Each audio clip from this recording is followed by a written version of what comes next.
cups of maida, half cup custard powder, 1 cup of sugar powder and half cup milk powder. దాంతోపాటు మనకు కావాల్సింది 1 table spoon of baking powder, తగినన్ని పాలు, half table spoon baking soda and పావు cup of oil. ఇప్పటికే మీకు తెలిసిండొచ్చు ఏంది ఈ రెసిపీ అని. మనం ఆయిల్ని ఇంకా పాలని రెండు మిక్స్ చేసి పక్కకు పెట్టుకోవాలి.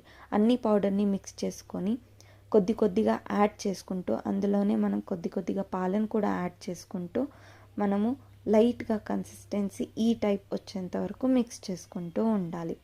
తర్వాత మందంగా ఉండే ఒక కుక్కర్ని తీసుకొని పొడి పిండితోటి బాగా డస్టింగ్ చేసి పక్కకు పెట్టుకోవాలి. మనం మిక్స్ చేసి పెట్టుకున్న మిశ్రమాన్ని ఆ కుక్కర్లోకి వేసి కింద 2-3 టైమ్స్ ట్యాప్ చేయాలి.